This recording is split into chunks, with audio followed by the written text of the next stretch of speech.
त्यही त अब हामी यता दाउने उकालोतिर लाग्यौँ है। अब यस्तो चाहिँ दाउनेतिरको बाटो यस्तो छ होला।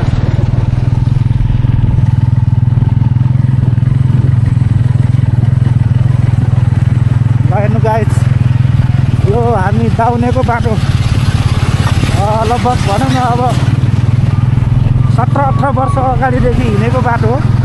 यो बाटो कहिल्यै राम्रो बनेको देख्न पाएन कि। ल हेर्नु न, कहिले देख्ने हो हेर्नु त, कहिले छैन। हामी उकालोमा छौँ होइन।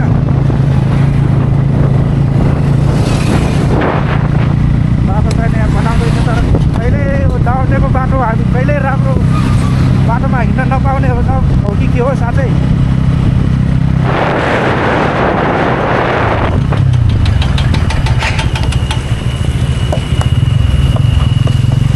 आमा बुबाको आशीर्वाद गरेर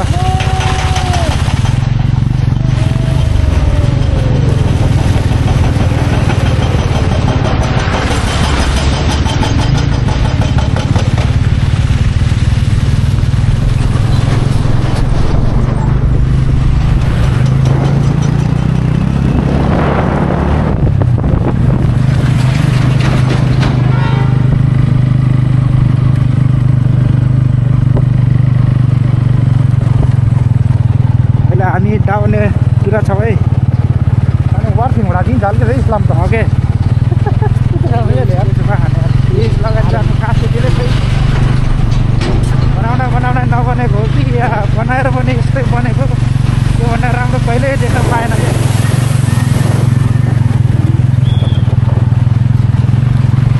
तिम्रो 17 वर्षको लगानी हो यो नेपाल सरकारको बाटोमा। कति गरे? 17 वर्षको लगानी तिम्रो। त्यही त, खै कहिल्यै राजस्व तिरेखौ नि। त्यो राजस्वले जो बाटो बनाउने यहाँ यही हो यो बाटो नेपाल सरकारको। तिम्रो 17 वर्ष, मेरो 7 वर्ष। बाटोको अवस्था यस्तो छ।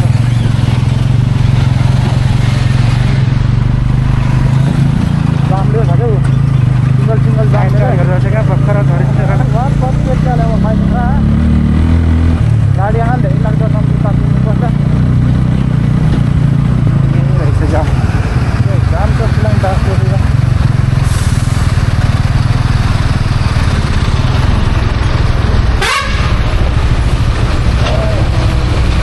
आउनेको जाममा पर्यो है गाईको लागि।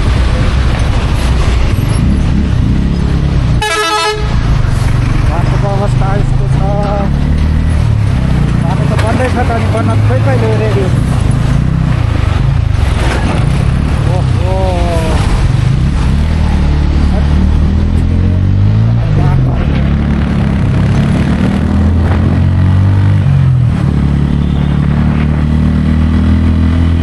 गाडीमा गयो हामी उतै परै हुन्थ्यो होइन।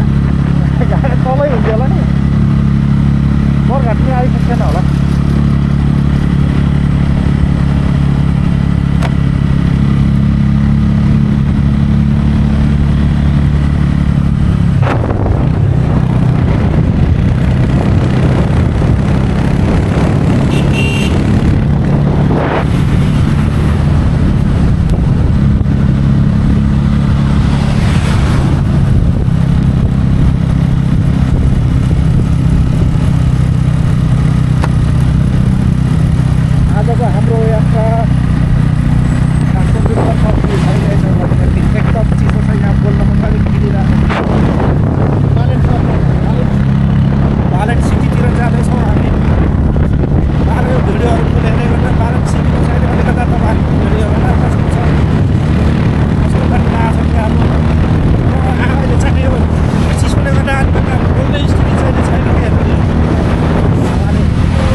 भन्दा राम्रो कहिल्यै बनेन कि यो बाटो।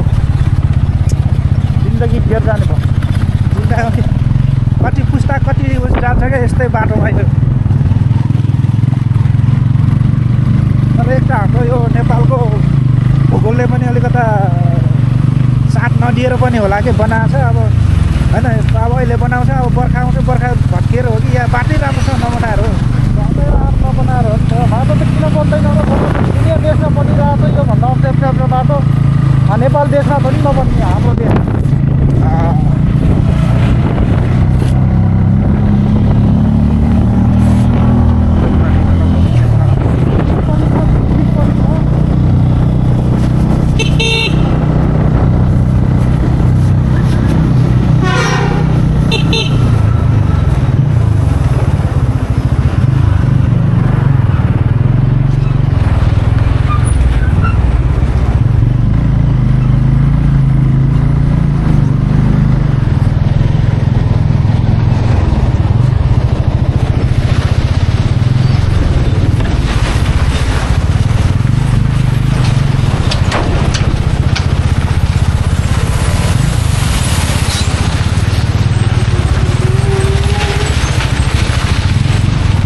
अवस्था यस्तो छ गाइजहरूलाई हेर्नु पानी नपरे पनि पानी परे जस्तो त्यो के त होला बाटोहरू बन्दै छ अझै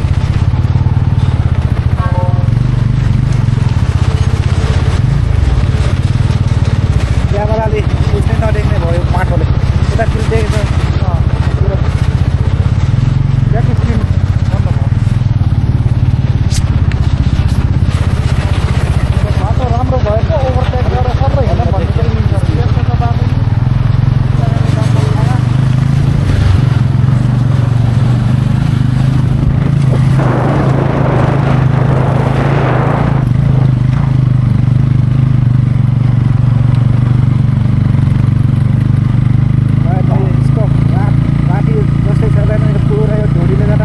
बाटो केही देख्न सकेको छैन यो अगाडिको दृश्यहरू देखाउनै सकिरहेको छैन